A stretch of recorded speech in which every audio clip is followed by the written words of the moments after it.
ബി.ജെ.പിയുടെ സംസ്ഥാന പ്രസിഡന്റ് പദത്തിന്റെ കാര്യത്തിൽ രണ്ടാഴ്ചയ്ക്കുള്ളിൽ തീരുമാനമുണ്ടാകും. കെ സുരേന്ദ്രൻ 5 വർഷം പൂർത്തിയാക്കിയതിനാൽ തന്നെ മാറുമെന്ന സന്ദേശമാണ് ലഭിക്കുന്നത് എങ്കിലും തദ്ദേശ തെരഞ്ഞെടുപ്പ് വരെ സുരേന്ദ്രൻ തന്നെ തുടരുമെന്നും പാർട്ടിയിൽ അഭ്യൂഹമുണ്ട്. സമവായത്തിന്റെ പേരിൽ മികവ് പരിഗണിക്കാതിരിക്കരുതെന്ന് ദേശീയ നേതൃത്വം നിർദ്ദേശിച്ചിട്ടുമുണ്ട്. സംസ്ഥാന പ്രസിഡന്റ് തെരഞ്ഞെടുപ്പിനുള്ള നടപടിക്രമങ്ങൾ ആദ്യം പൂർത്തിയാക്കണം. സംസ്ഥാന കൗൺസിൽ അംഗങ്ങളെ നോമിനേറ്റ് ചെയ്യുന്നതാണ് അതിൽ ആദ്യത്തെ നടപടി. 140 നിയോജക മണ്ഡലങ്ങളിൽ നിന്നായി 210 കൗൺസിൽ അംഗങ്ങളെയാണ് കണ്ടെത്തേണ്ടത്. ഇവർക്കാണ് സംസ്ഥാന പ്രസിഡന്റ് പദത്തിലേക്ക് വോട്ട് ചെയ്യാനുള്ള അവകാശം. വോട്ടെടുപ്പിലേക്ക് പോകില്ല എന്നാണ് സംസ്ഥാന നേതാക്കൾ പറയുന്നത്.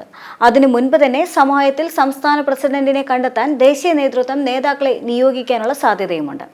അതിനുശേഷം കേരളത്തിന്റെ റിട്ടേണിംഗ് ഓഫീസർ കേന്ദ്രമന്ത്രി പ്രഹ്ലാദ് ജോഷി സംസ്ഥാന പ്രസിഡന്റിനെ പ്രഖ്യാപിക്കും. എന്നാൽ ഇതിനെല്ലാം മുന്നോടിയായി നടന്ന ജില്ലാ പ്രസിഡന്റിന്റെ പ്രഖ്യാപനത്തിൽ പാലക്കാട് ചില പൊട്ടിത്തെറികൾ ഉണ്ടായെങ്കിലും RSS ഇടപെട്ട് തടയുകയായിരുന്നു. 3-4 ജില്ലകളിലാണ് കൃഷ്ണദാസ് MT പക്ഷത്തിന്റെ ആളുകൾ പ്രസിഡന്റായത്. ബാക്കി ജില്ലകളിലെല്ലാം തന്നെ കെ സുരേന്ദ്രനൊപ്പം നിൽക്കുന്നവരാണ് പ്രസിഡന്റുമാർ. മുൻപ് തിരുവനന്തപുരം ജില്ലാ പ്രസിഡന്റായിരുന്ന കരമന ജയനെ തിരുവനന്തപുരം സിറ്റി ജില്ലയിൽ വീണ്ടും പ്രസിഡന്റാക്കിയപ്പോൾ കണ്ണൂരിൽ മുൻ ജില്ലാ പ്രസിഡന്റായിരുന്ന കെ രഞ്ജിത്ത് പാനലിൽ ഉണ്ടായിരുന്നുവെങ്കിലും പ്രസിഡന്റ് പദത്തിലെത്തിയില്ല. ദേശീയ മാനദണ്ഡങ്ങൾ ചേരാത്തതിനാലാണ് 3 ജില്ലകളിൽ പ്രഖ്യാപിക്കാത്തതെന്നും ഈ ആഴ്ച തന്നെ പ്രഖ്യാപനം ഉണ്ടാകുമെന്നും പാർട്ടി സംസ്ഥാന നേതൃത്വം അറിയിക്കുന്നുണ്ട്. 14 ജില്ലകളെ 30 സംഘടനാ ജില്ലകളാക്കി തിരിച്ചുകൊണ്ടാണ് പ്രസിഡന്റുമാരെ നിശ്ചയിക്കുന്നത്. എന്നാൽ ഗ്രൂപ്പ് തിരിഞ്ഞുള്ള തമ്മിലടി കുറയ്ക്കാൻ ജില്ലാ കമ്മിറ്റികളുടെ എണ്ണം വർദ്ധിപ്പിച്ച് വെട്ടിലായിരിക്കുകയാണ് യഥാർത്ഥത്തിൽ ബി.ജെ.പി. മുൻപ് 14 ജില്ലാ കമ്മിറ്റികളുടെ പ്രശ്നങ്ങൾ മാത്രമാണ് സംസ്ഥാന നേതൃത്വത്തിന് പരിഹരിക്കേണ്ടിയിരുന്നെങ്കിൽ ഇപ്പോഴത് 30 ഉയർന്നു. ഇതിൽ 27 എണ്ണത്തിൽ മാത്രമാണ് പ്രസിഡന്റ് പ്രഖ്യാപിക്കാനായത്. 3 ഇടത്ത് തമ്മിലടി കാരണം പ്രഖ്യാപനം മരവിപ്പിക്കുകയും ചെയ്തു. ജില്ലാ പ്രസിഡന്റ് സ്ഥാനം വീതം വെച്ചപ്പോൾ പതിവിനേക്കാൾ ശക്തമായ പ്രതിഷേധമാണ് മിക്കയിടത്തും ഉണ്ടായത്. പാലക്കാട് ജില്ലാ പ്രസിഡന്റിനെ ചൊല്ലി തർക്കം ബി.ജെ.പിയുടെ ഏക നഗരസഭ തന്നെ നഷ്ടപ്പെടുമെന്ന അവസ്ഥയിൽ വരെ എത്തി. ഇവിടെ RSS ഇടപെട്ട് തർക്കം അവസാനിപ്പിച്ചെന്ന് പറയുന്നുണ്ട് എങ്കിലും പുതിയ പ്രസിഡന്റിന്റെ സ്ഥാനാരോഹണ ചടങ്ങിൽ ശോഭാ സുരേന്ദ്രന്റെ പക്ഷം വിട്ടുനിന്നത് തർക്കം തുടരുന്നതിന്റെ തെളിവ് തന്നെയാണ്.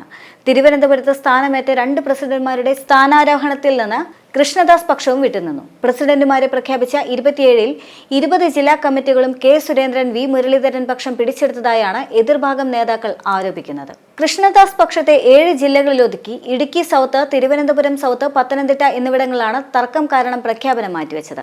പാലക്കാട് നിശ്ചയിച്ചിരുന്ന ആളെ മാറ്റിക്കൊണ്ട് അവസാന നിമിഷത്തിലാണ് സുരേന്ദ്രന്റെ അനുയായിയായ പ്രശാന്ത് ശിവനെ കൊണ്ടുവരുന്നതും. സുരേന്ദ്രന് സംസ്ഥാന പ്രസിഡന്റ് സ്ഥാനം നഷ്ടപ്പെട്ടു കഴിഞ്ഞാലും സംസ്ഥാന കമ്മിറ്റിയിൽ മേൽക്കൈ നിലനിർത്താനാണ് ജില്ലാ കമ്മിറ്റികളെ കൈപ്പിടിയിൽ ഒതുക്കുന്നതെന്ന് ആരോപണമുണ്ട്. സുരേന്ദ്രനുമായി പഴയ അടുപ്പമില്ല എങ്കിലും വി മുരളീധരൻ ഇതിനെ എതിർത്തിട്ടുമില്ല. തിരുവനന്തപുരം സൗത്ത് ജില്ലയിൽ, അതായത് ആറ്റിങ്ങൽ പാർലമെന്റ് ഉൾപ്പെടുന്ന ജില്ലയിൽ വി മുരളീധരൻ പക്ഷത്തെ നിയോഗിക്കണമെന്നാണ് ധാരണയെന്നും എതിർപക്ഷക്കാർ പറയുന്നുമുണ്ട്. എന്നാൽ പാലക്കാട് ബി.ജെ.പിയിലെ തമ്മിലടി മൂർച്ഛിക്കാൻ കാരണം ലോക്സഭാ തെരഞ്ഞെടുപ്പിലെ കോടികളുടെ വെട്ടിപ്പാണ് എന്നതാണ് അടുത്ത വാദം. ദേശീയ നേതൃത്വം മണ്ഡലത്തിലേക്ക് നൽകിയതും അതുകൂടാതെ ജില്ലാ കമ്മിറ്റി സ്വന്തമായി പിരിച്ചെടുത്തതുമായ തുകയിൽ 14 കോടി വെട്ടിച്ചുവെന്നാണ് ദേശീയ നേതൃത്വത്തിന് ഒരു വിഭാഗം പരാതി നൽകിയത്. തെരഞ്ഞെടുപ്പിന് ശേഷം പലതവണ കണക്ക് ചോദിച്ചുവെങ്കിലും ജില്ലാ സംസ്ഥാന നേതൃത്വങ്ങൾ നൽകിയിട്ടുമില്ല. ഓഡിറ്റ് ചെയ്തതെന്ന് ജില്ലാ നേതൃത്വം അവകാശപ്പെട്ടുവെങ്കിലും ഒരു സമിതിയിലും റിപ്പോർട്ട് സമർപ്പിച്ചിട്ടുമില്ല. ഇതോടെ ജില്ലാ കമ്മിറ്റിയും ഭാരവാഹി യോഗങ്ങളും ഭൂരിഭാഗം നേതാക്കളും ബഹിഷ്കരിക്കാൻ തുടങ്ങുകയായിരുന്നു. വി മുരളീധരൻ സുരേന്ദ്രൻ പക്ഷത്തുള്ള ജില്ലാ നേതൃത്വം മറുവിഭാഗത്തെ ഒതുക്കാൻ ശ്രമിച്ചതോടെ തർക്കം രൂക്ഷമായി. ശോഭാ സുരേന്ദ്രനെ അനുകൂലിച്ച് പോസ്റ്റിട്ട പാലക്കാട് നഗരസഭ മുൻ കൗൺസിലർ SP അച്യുതാനന്ദന്റെ വീട് ബി.ജെ.പിക്കാർ ആക്രമിക്കുകയും ചെയ്തു.